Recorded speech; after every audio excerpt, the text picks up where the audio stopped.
I wanted to start out. Could you tell our listeners how you started in the music industry? Like, I actually know, but I would love you to tell our listeners. Well, I started out as a kid, just dreaming like any other kid or any other person would dream.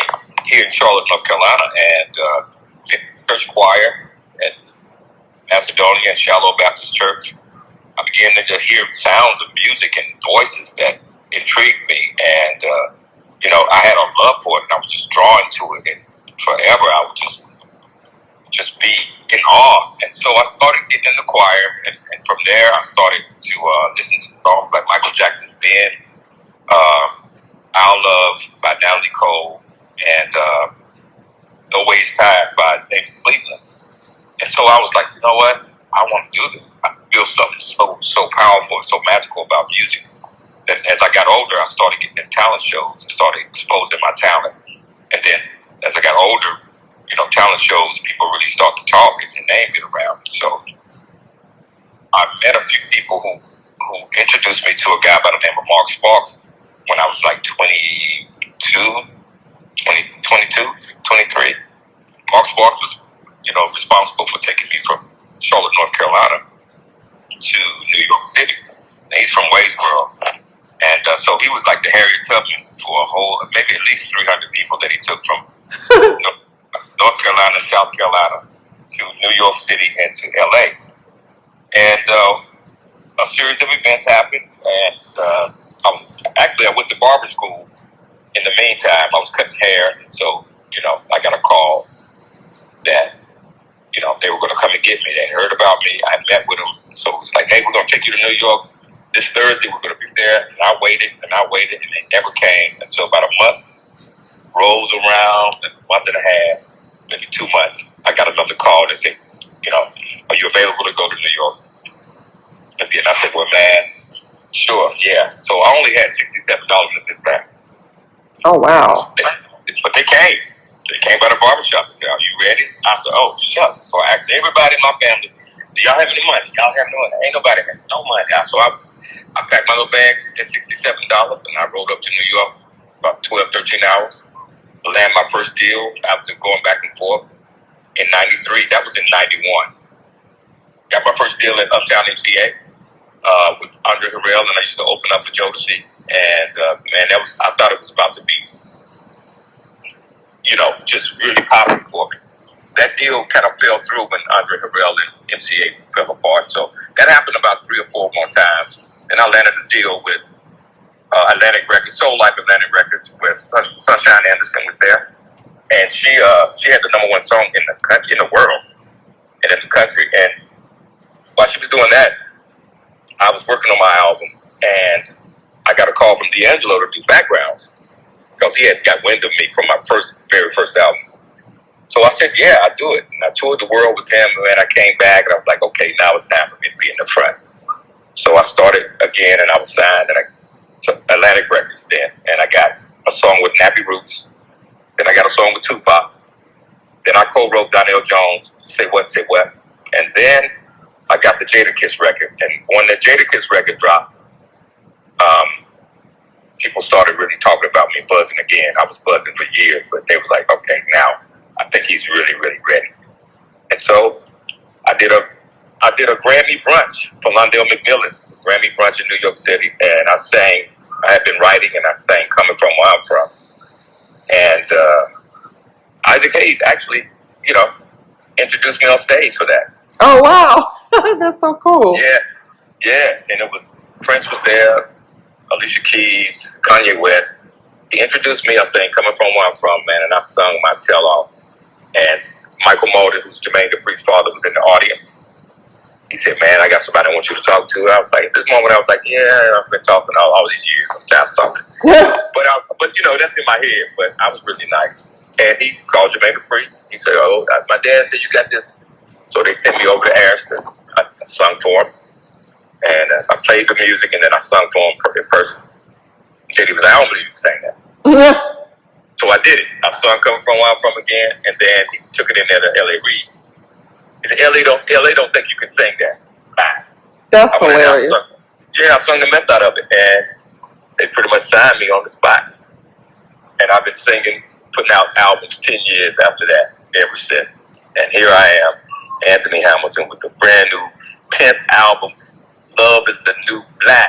I've listened to a couple, I know I listened to one on there because I posted it on my page. I love it. I love the album cover. Thank you.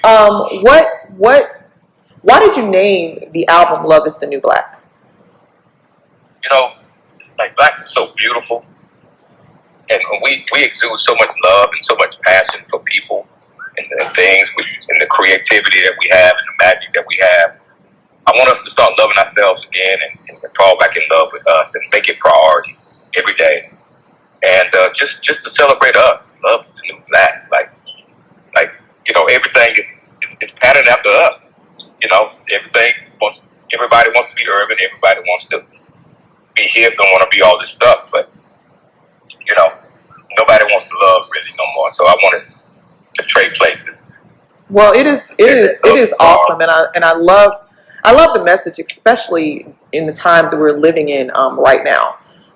What I did want to touch on is that I think a lot of people now, especially artists, have a lot of stars in their eyes about the industry. Were you disillusioned at all when you entered into the industry? And is there any advice that you can give those that are trying to get in the industry? Absolutely. Yeah, I thought it was just going to be about music. You sing good, you have some songs, and they take you all around the world and make you famous and show you the business. But once I got there, it was more so business and like maybe 10 or 15% music. And so there was things I had to know and things I had to, play catch up on, like publishing, ownership, masters, having a lawyer. What lawyer? Who do I know up here? Who do I trust? And all these things that I needed to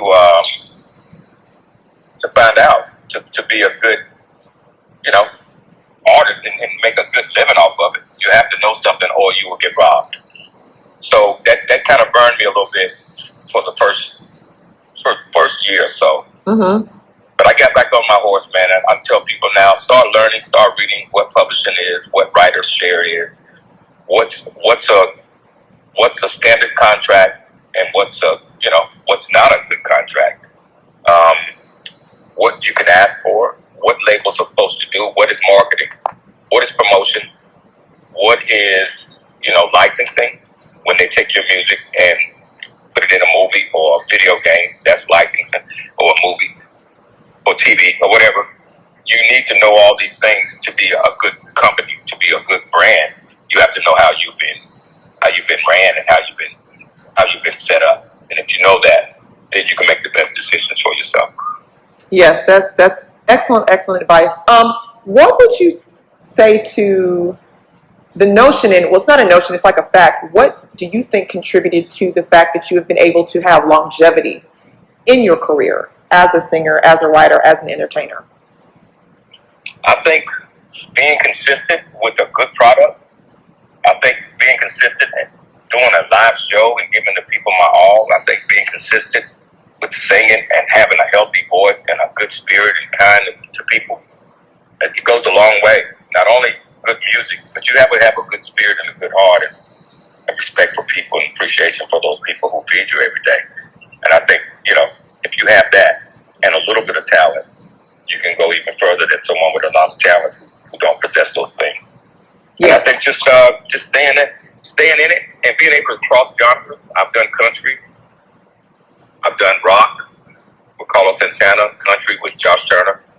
I've done gospel with Shirley Caesar and Jay Moss and Travis Green. I've done R&B, Jill Scott, Jennifer Hudson, and all these great people. Eric Robeson. I've done hip hop, Tupac, Nappy Roots, Nas, Nelly, Jadakiss.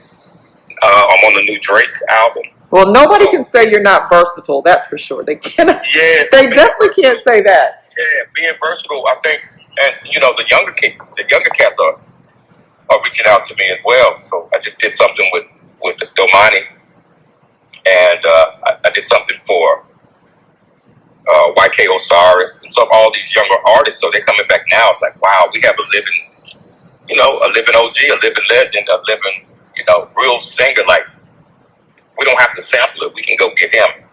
And get that authentic sound, yeah, for sure. Yeah, and they keep my name popping in the younger demographic. Wow. Well, that's awesome. I mean, yeah, so it feels good to be able to do that. I think people gravitate to authenticity and something that is organic. And I think that, to me, that's what your voice brings every time I've heard it. And so, of course, we want everyone to go out and pick up Love is the New Black, download it. But can you give our listeners any idea of where you're going to be as far as live performances who want to come out and see you perform? If you want to come and see me perform, check out my website, AnthonyHamilton.com, my Instagram, Anthony Hamilton Official, my Twitter, Hamilton Anthony, and my Facebook, Anthony Hamilton Music. I have it all on there. And yeah, you can check it. Check your local listings for whether it be Live Nation or any of the, you know, big promoters or local promoters that are really, really important as well. Well, thank you so much for taking time out to talk to us, to talk to me, Soul Sisters. We really appreciate you. It's strange times, but we made it work. We made it do what it do. Soul Sister, Soul Sister.